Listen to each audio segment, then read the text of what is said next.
que vous allez bien. On est le 24 février, lundi 24 février. On se retrouve pour une nouvelle semaine. Pas grand-chose de prévu pour nous dans la semaine. Je réfléchis, mais je crois pas. Oula. Euh, Par contre, fin de semaine, on a deux activités assez chouettes qui arrivent. Voilà, c'est pour notre anniversaire de rencontre, puisqu'on n'a rien fait le week-end, ce week-end-là, puisque nous étions tous malades. Voilà, donc je vous reprendrai peut-être un petit peu dans la semaine, mais le principal de cette vidéo, ça se passera sur le week-end. Je voulais aussi aborder la question des tests de français, puisque c'est une question qu'on m'a posée sous l'une des vidéos. Donc comme vous le savez, si vous avez regardé ma dernière vidéo, pour notre demande, en tout cas pour appuyer notre demande sur Arima, on a fait des tests de français. Donc pour le demandeur principal, c'était test d'expression écrite, d'expression orale, de compréhension écrite, compréhension orale. Et pour la deuxième personne, enfin, l'accompagnant du demandeur principal, il a la possibilité de faire uniquement la partie orale, donc compréhension et expression orale. Donc c'est ce qu'on a choisi de faire. Donc on a commencé les tests par un entretien en français avec un évaluateur. On avait chacun un texte différent. Donc moi par exemple c'était je dois convaincre l'une de mes amies de partir avec moi faire de l'humanitaire, je crois que c'était. Je sais plus dans quel pays. Alors qu'elle est plutôt hôtel et voyage tout compris. Donc voilà, vraiment rien de compliqué. Et pour mon mari, j'essaie de me rappeler, je crois que c'était au sujet. Ah oui, c'est ça.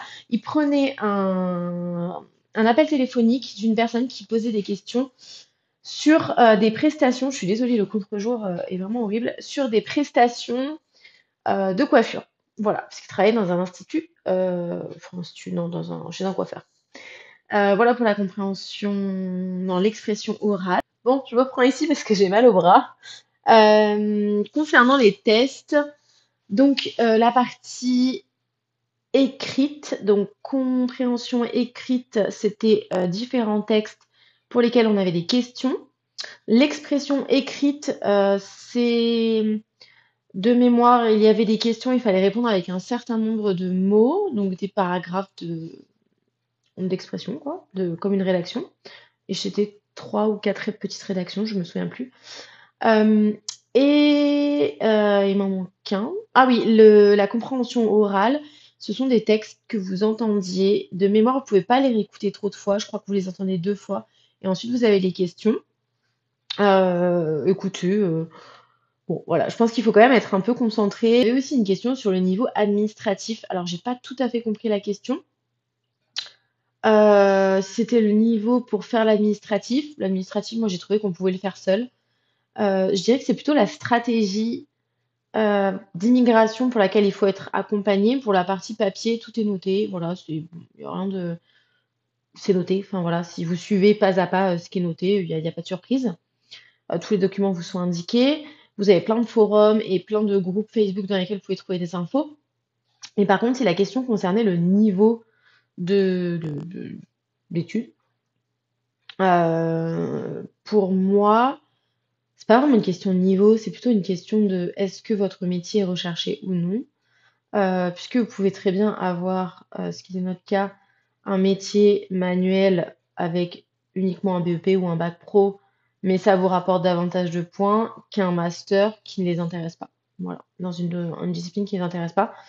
Et c'est davantage votre métier qui va compter, un métier pour lequel vous avez en général qui est qualifié, et pour lequel vous avez des preuves d'emploi, ce qu'on va vous les demander quand vous déposez votre dossier. Voilà, si vous avez d'autres questions, n'hésitez pas. N'hésitez pas. Hello tout le monde, j'espère que vous allez bien. On se retrouve, donc on est vendredi 28 février. Après une semaine aux températures un peu printanières. C'est-à-dire qu'on est arrivé dans le positif. On se calme, il faisait pas si chaud que ça. Hein. Mais après des petits -20, je peux vous assurer qu'un +5, c'est appréciable. Et on est reparti sur des températures beaucoup plus basses. Et oui, le printemps, c'est là pour tout de suite au Québec.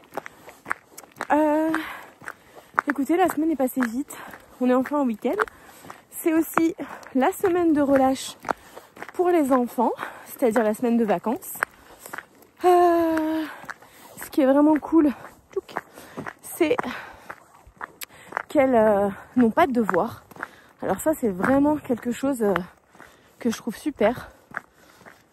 C'est des vraies vacances, quoi, en fait. Au final, quand elles sont en congé, c'est vraiment des congés. Et donc, ce week-end, on a un repas dans une cabane à sucre de prévu.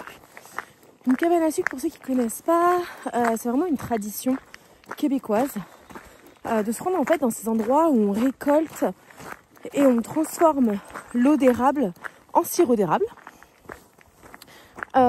Autour de ça, vous avez souvent des animations donc sur comment est récolter le sirop d'érable, des petites animations pour les enfants, souvent des petites fermes, ce genre de choses. Et vous avez un repas, la plupart du temps avec des musiciens, des chants traditionnels, voire des danses. Et donc avec des plats typiques, notamment, je ne vais pas dire de bêtises parce que j'ai entendu plusieurs façons de le dire, des tirs à l'érable.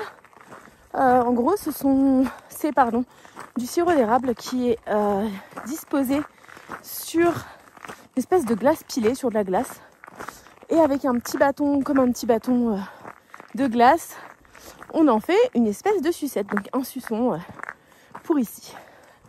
Voilà, bon, moi c'est sympa à goûter, je suis pas hyper fan, mais c'est vraiment typique. Et vous avez les fèves au lard qui sont typiques. Il y a une soupe aussi, mais je me souviens plus. Oh, un petit lapin. Attendez. Je sais pas si vous allez le voir. Il est bien planqué. Hein. Oh, voilà, on voit pas trop bien. Bon, bref. Donc, on va faire ça demain. Voilà. Et dimanche, c'est motoneige. J'ai trop hâte. Si vous saviez, j'en ai jamais fait. On y va avec mon mari seulement, sans les filles, puisque c'est notre cadeau d'anniversaire de rencontre. Donc voilà, c'est vraiment une activité qu'on a hâte de faire. J'ai l'impression que mes lunettes sont pas très droites. Bon bref, c'est la fin de l'hiver. Peut-être que de mettre des lunettes de soleil avec un bonnet, c'est pas l'idée du siècle non plus, faut dire. Mais la luminosité est quand même pas très agréable. Enfin, non, si. Attendez, je retire ce que j'ai dit. La luminosité, c'est super agréable. Mais quand tout est blanc, ça peut éblouir. Donc voilà, j'espère que ça va être cool. Et puis de toute façon, je vais vous prendre des petites vidéos de tout ça. Hello tout le monde, on se retrouve. On est le samedi 1er mars.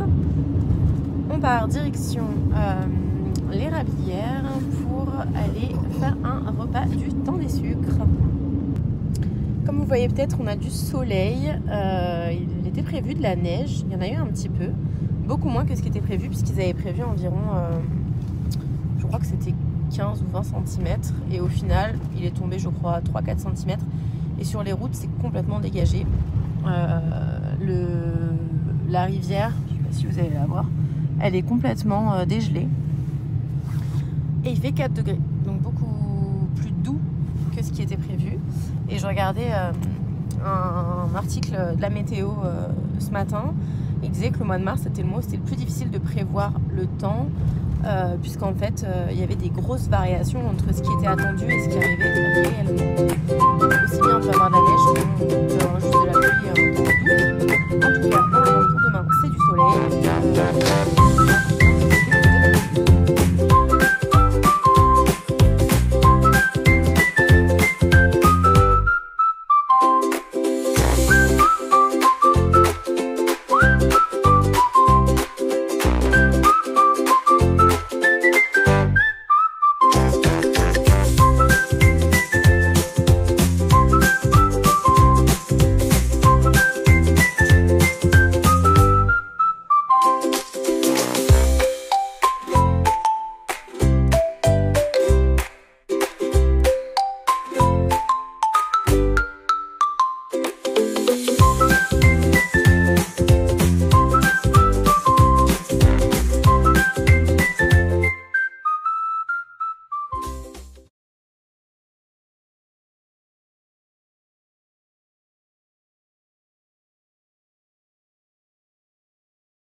Bon, je vous reprends. On est rentré de la cabane à sucre. Je vous ai fait quelques petites captures juste avant pour vous donner un petit aperçu de comment est-ce que c'est.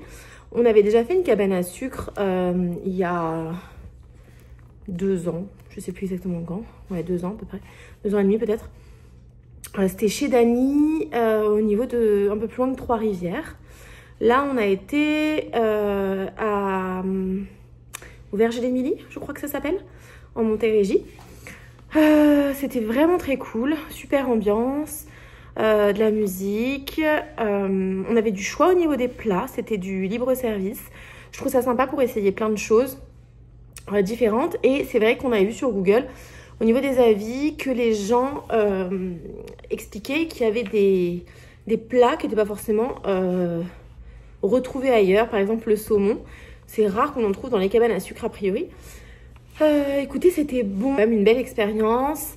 J'avais un... Au niveau du tarif, nous on a payé 37,50 $ par personne adulte. Voilà, je crois que les enfants c'est à peu près 25 $, quelque chose comme ça. Donc c'est quand même un budget. C'est quelque chose qui est assez familial. Il y avait énormément de grandes tablées autour de nous. Quand je vous dis grande tablée, on parle de 10, 15, 20 personnes. Donc j'ai trouvé ça hyper convivial. Hello, on est le mardi, non pas du tout, on est le dimanche 2 mars et on est parti pour faire du skidoo. Du skidoo.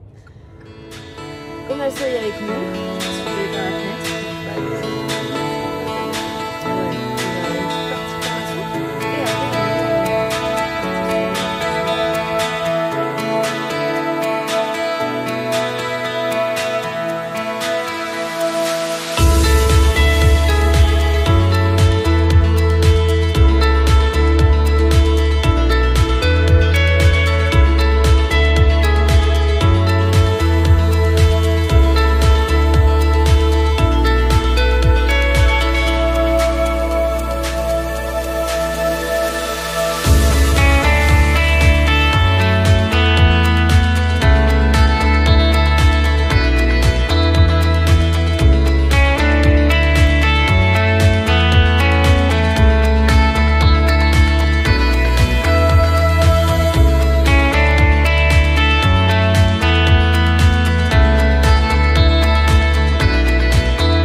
Trop cool.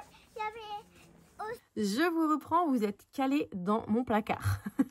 Je suis désolée, j'ai pas trouvé où vous mettre ailleurs. Donc la luminosité n'est pas terrible. En tout cas, je voulais revenir un peu sur la journée d'aujourd'hui pour terminer ce vlog. Donc nous sommes allés à Sainte-Marguerite-du-Lac-Masson dans les Laurentides avec la compagnie Arctic Évasion pour faire du skidoo, donc de la motoneige. C'était vraiment une expérience de dingue. On a eu la chance d'avoir une journée magnifique. Il y avait eu quelques petites... il y avait eu une petite tombée de neige il y a quelques jours en arrière, peut-être 2-3 jours en arrière. Les pistes étaient incroyables. C'était génial. On a pu aller... je sais pas comment on dit, skier avec notre skidoo, je sais pas comment on dit, sur le lac Masson et le lac du Puy, je crois que c'était. Enfin voilà, c'est vraiment une expérience géniale. Au niveau de l'organisation, vous avez, nous on n'avait jamais fait de motoneige, vous avez un petit briefing en fait. On vous explique comment fonctionne l'engin. Vous avez la possibilité d'alterner avec les 2 conducteurs. Voilà, la personne vous explique un peu les règles sur les pistes de skidoo, puisque vous pouvez rencontrer d'autres personnes qui sont également en motoneige. Il vous explique aussi comment traverser les routes. Bref, de quoi rester en sécurité. Le guide était adorable. Voilà, c'est un monsieur qui faisait du skidoo depuis qu'il était tout petit, puisque ses parents avaient une entreprise de location et à la retraite, il s'occupe de faire guide pour les personnes qui n'y connaissent rien comme nous. C'était génial. Vraiment, l'état des pistes était tellement chouette. Voilà, vraiment, on a eu une journée magnifique. Pour la petite info, il vous prête casque, gants, en fait toute la tenue, casque, gants, manteau, pantalon de ski, enfin c'est une salopette là, Les bottes aussi également, les gants. Et vous vous occupez de tout ce qui est partie thermique, y compris la cagoule, comme les cagoules un peu de moto. Donc ça c'est compris dans le forfait. Et nous, pour tout vous dire, on a payé donc pour une motoneige alternée au niveau des conducteurs 220 $, ce qui fait à peu près 160 €. Ce que je trouve hyper correct. Voilà, franchement, c'était trop chouette. On a vraiment eu une belle balade, aucun regret. Ensuite, on est allé rejoindre nos amis pour dîner à Saint-Sauveur. Si vous avez l'occasion d'aller dans les Laurentides, ça fait partie des villes qu'il faut vraiment aller voir, Saint-Sauveur. Ouais, c'est vraiment magnifique. Et c'était juste à peu près 20 minutes de là où on était. Donc c'était l'occasion de voir les copains. En tout cas, on a bien profité de notre week-end. J'espère que vous avez bien profité des vidéos que j'ai pu partager avec vous. Et puis je vous dis à la semaine prochaine. Bye!